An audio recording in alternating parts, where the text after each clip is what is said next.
ಮಂಗಳೂರು ನಗರ commissionerate ವ್ಯಾಪ್ತಿಯ criminal ಪ್ರಕರಣದ ಹಿನ್ನೆಲೆಯುಳ್ಳ ಇಬ್ಬರು ಆರೋಪಿಗಳ ಮೇಲೆ ಗೂಂಡಾ ಕಾಯ್ದೆಯಡಿ ಬಂಧಿಸುವಂತೆ ಮಂಗಳೂರು ನಗರ ಪೊಲೀಸ್ ಆಯುಕ್ತ ಎನ್ ಶಶಿಕುಮಾರ್ ಆದೇಶವನ್ನು ಹೊರಡಿಸಿದ್ದಾರೆ.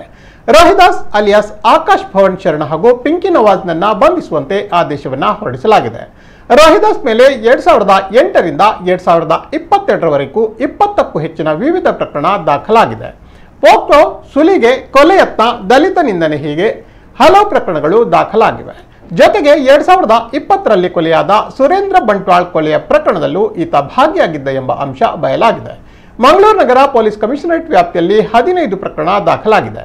ಇನ್ನು ಪಿಂಕಿ ನವಾಜ್ 2018ರಲ್ಲಿ ಕೊಲೆಯಾದ ದೀಪಕ್ ರಾವ್ ಕೊಲೆ ಪ್ರಕರಣದ ಪ್ರಮುಖ ಆರೋಪಿ. ಮಂಗಳೂರು ನಗರ ಕಮಿಷನರೇಟ್ ವ್ಯಾಪ್ತಿಯಲ್ಲಿ 12 ಪ್ರಕರಣ ಈತನ ಮೇಲಿದ್ದು, ಜಿಲ್ಲೆಯಲ್ಲಿ 3 ಪ್ರಕರಣ ಸೇರಿದಂತೆ ಒಟ್ಟು 15 ಪ್ರಕರಣ ದಾಖಲಾಗಿದೆ. ಆದ್ದರಿಂದ ಈತನ ಮೇಲೂ ಗೂಂಡಾ ಕಾಯ್ದೆಯಡಿ ಬಂಧನಕ್ಕೆ ಆದೇಶವನ್ನ ನೀಡಲಾಗಿದೆ.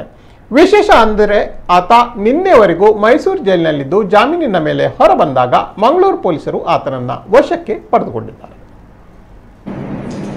ಇವತ್ತು ಇಬ್ಬರು ವ್ಯಕ್ತಿಗಳ ಮೇಲೆ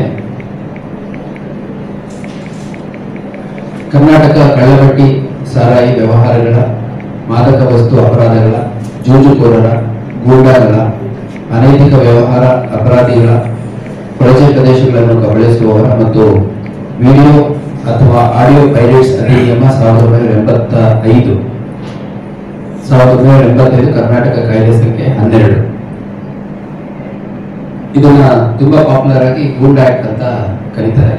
ಇದರ ಅಡಿಯಲ್ಲಿ ಇಬ್ಬರು ವ್ಯಕ್ತಿಗಳಿಗೆ ನಾವು ಆದೇಶವನ್ನು ಮಾಡಿದ್ವಿ ಮತ್ತೆ ಬಂಧನದ ಆಜ್ಞೆಯನ್ನ ಆಸ್ ಕಮಿಷನರ್ ಮಂಗಳೂರು ಸಿಟಿ ನನಗಿರುವಂತಹ ಒಂದು ಮ್ಯಾಜಿಸ್ಟ್ರೇರಿಯಲ್ ಪವರ್ಸ್ ಅಲ್ಲಿ ಈ ಒಂದು ಆದೇಶವನ್ನು ಮಾಡಲಾಗಿದೆ.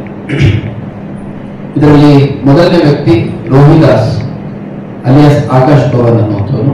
ಇವನು ನಮ್ಮ ಮಂಗಳೂರು ನಗರದ ಹೊರವಲಯದ ಆಕಾಶ್ ಭವನ್ ಏರಿಯಾದಲ್ಲಿ ಇದ್ದಾರೆ.